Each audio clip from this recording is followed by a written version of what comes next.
सुबह की पहली किरण ने जयपुर रेलवे स्टेशन के प्लेटफॉर्म नंबर 1 को सुनहरा कर दिया था। भीड़ अभी कम थी, लेकिन आवाजें अपनी जगह थीं। कहीं कोई अपना सामान सजा रहा था, तो कहीं पोर्टर अपनी लाल टोपी संभाल रहा था। इसी व्यस्तता के बीच एक छोटा सा लड़का, जिसकी उम्र कोई 12 से 13 साल रही होगी, एक पुरानी केतली और कुछ मिट्टी के कप लिए एक छोटी सी ट्रॉली को धक्का दे रहा था। उसका नाम राजू था। राजू की आंखों में एक अजीब सी उदासी थी, पर चेहरे पर एक मजबूर मुस्कान थी। उसके कपड़े फटे हुए थे, बाल बिखरे हुए थे और पैरों में चप्पलें तक नहीं थीं। वो सालों से इसी स्टेशन पर चाय बेचता था। उसकी दुनिया सिर्फ इन्हीं पटरियों, इन्हीं प्लेटफॉर्मों और चाय की प्यासी भीड़ के बीच सिमट कर रह गई थी। उसके पिता, जो पहले यहां चाय बेचा करते थे, 1 साल पहले एक सड़क दुर्घटना में चल बसे। उसके बाद से मां, जो बीमार रहती थी, घर पर पड़ी रहती। राजू ही परिवार का एकमात्र सहारा था। वो रोज सुबह 4 बजे उठता, मां की दवा का पैसा जुटाने के लिए यहां चाय बेचता।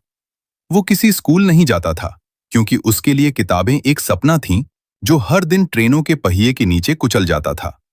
वो छोटी छोटी आवाज में गरम चाय चिल्लाता, लेकिन उसकी आवाज अक्सर भीड़ में खो जाती थी। उधर प्लेटफॉर्म के दूसरे छोर पर आरपीएफ, रेलवे प्रोटेक्शन फोर्स की एक महिला अधिकारी प्रियंका सिंह अपनी ड्यूटी पर थीं। प्रियंका एक सख्त और ईमानदार अधिकारी थीं। उनका कद कुछ ज्यादा ही ऊंचा था और उनकी वर्दी उनके आत्मविश्वास को और भी निखारती थी। स्टेशन पर उनका नाम काफी इज्जत से लिया जाता था, लेकिन साथ ही कुछ हॉकर और छोटे-मोटे अपराधी उनसे थोड़ा डरते भी थे। वो अपने काम में बहुत करारी थीं और बिना लाइसेंस के सामान बेचने वालों पर उनकी पैनी नजर रहती थी। आज भी वह प्लेटफॉर्म का निरीक्षण कर रही थीं। तभी उनकी नजर राजू पर पड़ी। वो अपनी ट्रॉली लिए एक यात्री के पास गया और बोला, साहब, चाय लीजिए, बहुत गर्म है। यात्री ने उसे ऊपर से नीचे देखा, झुंझलाते हुए हाथ हिलाकर भगा दिया। राजू का चेहरा देखकर प्रियंका का ध्यान उस पर ठहर गया। इतना छोटा बच्चा और सुबह सुबह चाय बेच रहा है? उन्होंने अपने सहकर्मी से पूछा, यह लड़का कौन है? सहकर्मी ने कहा, मैडम, यह राजू है। बेचारा पिछले 2 साल से यहां चाय बेच रहा है। पहले इसका बाप करता था, अब यह कर रहा है। कोई लाइसेंस नहीं है इसके पास, लेकिन बेचारा गरीब है, इसलिए हम लोग कुछ नहीं कहते। प्रियंका के माथे पर बल पड़ गए। बिना लाइसेंस? यह तो कानून का उल्लंघन है। और इतनी छोटी उम्र में यह बच्चा मजदूरी कर रहा है। यह बाल श्रम भी तो है। वो सीधे राजू की ओर बढ़ीं। राजू ने जैसे ही उनकी वर्दी देखी, उसके हाथ कांपने लगे। उसने स्टेशन पर आरपीएफ वालों को लोगों को डांटते और जुर्माना वसूलते देखा था। उसे लगा, आज उसकी ट्रॉली जब्त हो जाएगी और वह भूखा रह जाएगा। प्रियंका ने सख्त लहजे में कहा, रुको, तुम्हारे पास चाय बेचने का लाइसेंस कहाँ है?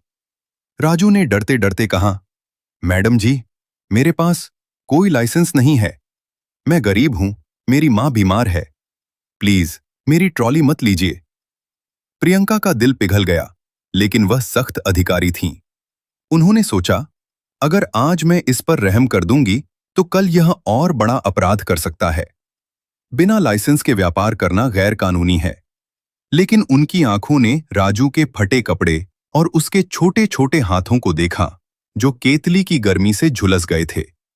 उन्होंने एक गहरी सांस ली। ठीक है, उन्होंने कहा, अभी मेरे पास आओ।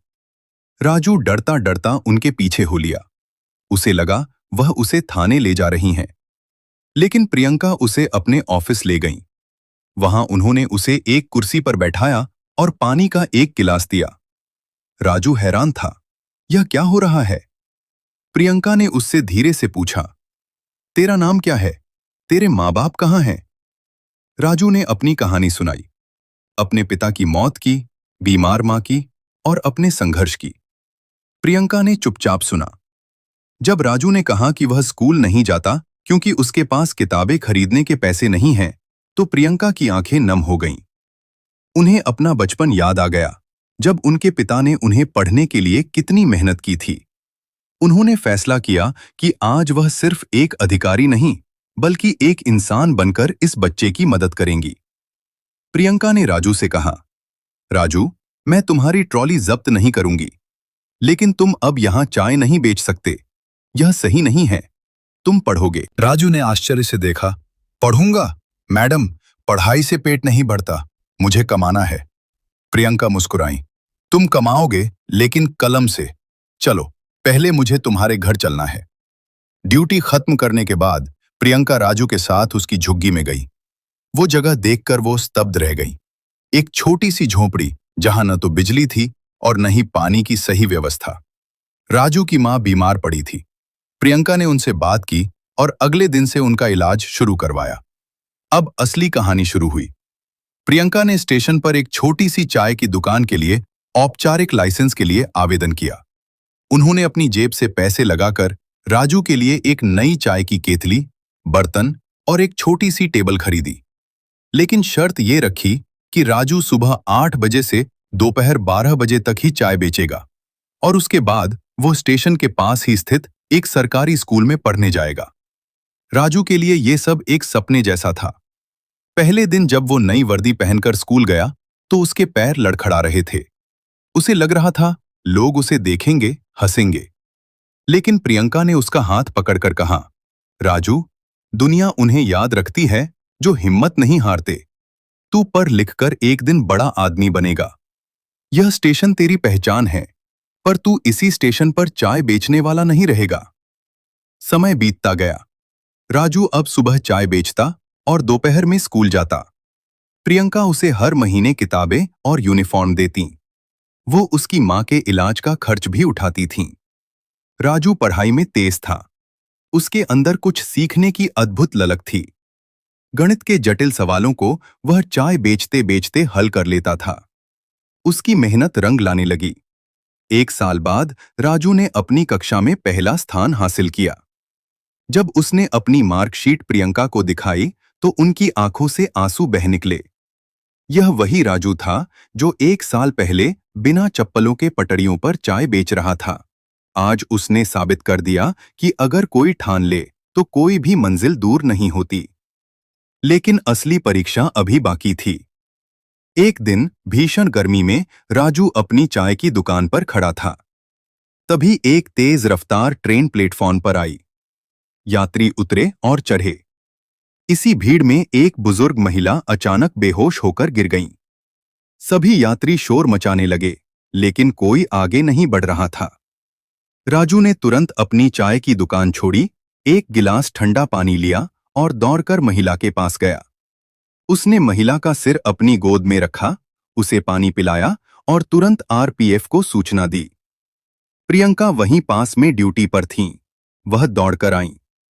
राजू ने उनकी मदद करते हुए महिला को प्राथमिक उपचार केंद्र तक पहुंचाया। डॉक्टर ने बताया कि धूप की वजह से हीट स्ट्रोक हुआ था और अगर राजू ने समय पर पानी नहीं पिलाया होता तो बड़ा हादसा हो सकता था। उस महिला के बेटे ने, जो बाद में वहां पहुंचा, राजू को हजारों रुपए इनाम देने की कोशिश की, लेकिन राजू ने विनम्रता से मना कर दिया।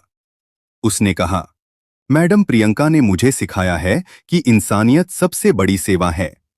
मुझे किसी इनाम की जरूरत नहीं। यह घटना स्टेशन पर चर्चा का विषय बन गई। एक छोटा सा चाय बेचने वाला लड़का, जिसे कभी लोग नजरअंदाज करते थे, आज उसने एक जीवन बचा लिया। एक स्थानीय अखबार के रिपोर्टर ने राजू की कहानी छापी। छपते ही राजू की मेहनत और प्रियंका की नेकी की कहानी चारों ओर फैल गई। एक प्राइवेट स्कूल के प्रिंसिपल ने अखबार में यह कहानी पढ़ी। वह खुद प्रियंका से मिलने स्टेशन पहुंचे। उन्होंने राजू को अपने स्कूल में पूरी तरह से मुफ्त शिक्षा देने का प्रस्ताव रखा। इतना ही नहीं, उन्होंने राजू की मां के लिए भी एक छोटी सी नौकरी का प्रबंध कर दिया।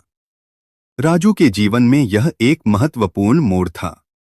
अब उसे चाय बेचने की जरूरत नहीं थी, लेकिन उसने प्रियंका से पूछा, मैडम, अब मैं चाय नहीं बेचूंगा तो यह दुकान?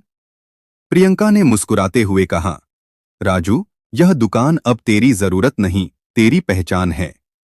लेकिन अब तू इस दुकान को किसी और जरूरतमंद को दे दे। जैसे मैंने तुझे मौका दिया, अब तू भी किसी को मौका दे। राजू ने वैसा ही किया। उसने एक और गरीब लड़के जो स्टेशन पर अखबार बेचता था को यह दुकान संभालने के लिए कहा और उसे भी पढ़ने की राह दिखाई। आज से 5 साल बाद की बात है। राजू अब एक जवान लड़का था। उसने कड़ी मेहनत से पढ़ाई की और रेलवे भर्ती बोर्ड की परीक्षा पास कर ली। उसका सपना था कि वह भी आरपीएफ में अधिकारी बने, ठीक उसी तरह जैसे प्रियंका थीं। ट्रेनिंग पूरी करने के बाद जब वह पहली बार वर्दी में जयपुर रेलवे स्टेशन पर आया तो प्लेटफॉर्म नंबर 1 पर वही पुरानी चाय की दुकान थी जहां उसने अपने जीवन के सबसे कठिन दिन बिताए थे।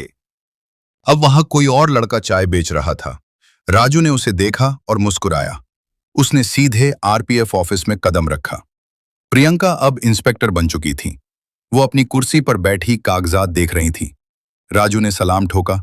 प्रियंका ने ऊपर देखा। पहले तो वो पहचान नहीं पाई, फिर उनकी नजर उसके चेहरे पर ठहर गई।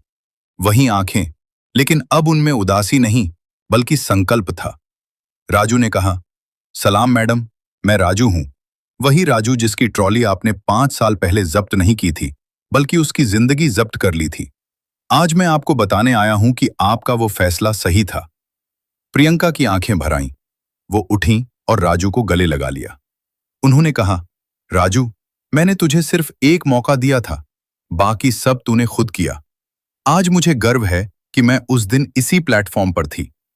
खबर जैसे ही स्टेशन पर फैली कि जो लड़का कभी यहां बिना चप्पलों के चाय बेचता था, आज वही आरपीएफ अधिकारी बनकर आया है, तो हर दुकानदार, हर पोर्टर, हर यात्री की आंखों में आंसू आ गए। उस छोटे से चाय वाले ने साबित कर दिया था कि अगर हौसला बुलंद हो तो मंजिलें अपने आप कदम चूमती हैं। ये कहानी सिर्फ राजू की नहीं है, ये हर उस इंसान की है जो विपरीत परिस्थितियों में भी हार नहीं मानता। कहानी हमें 2 बड़ी सीख देती है। पहली सीख, जीवन में यदि कोई प्रियंका जैसा इंसान मिल जाए जो आपका हाथ थाम ले, तो आप दुनिया की सबसे ऊंची चोटी पर पहुंच सकते हैं। लेकिन उस मौके को पहचानना और उस पर खरा उतरना भी जरूरी है। दूसरी सीख, सफलता उसे मिलती है जो सपने देखता है और उस सपने को पूरा करने के लिए चाय की केतली से लेकर किताब तक हर छोटे बड़े काम को सम्मान के साथ करता है। राजू ने पहले ईमानदारी से चाय बेची, फिर लगन से पढ़ाई की और अंत में उसी स्टेशन पर सम्मान के साथ वर्दी पहनी। अक्सर हम सोचते हैं कि हमारी मदद करने वाला कोई बड़ा आदमी या सरकार होनी चाहिए, लेकिन कभी-कभी एक साधारण इंसान का एक छोटा सा सहारा भी किसी का पूरा जीवन बदल सकता है।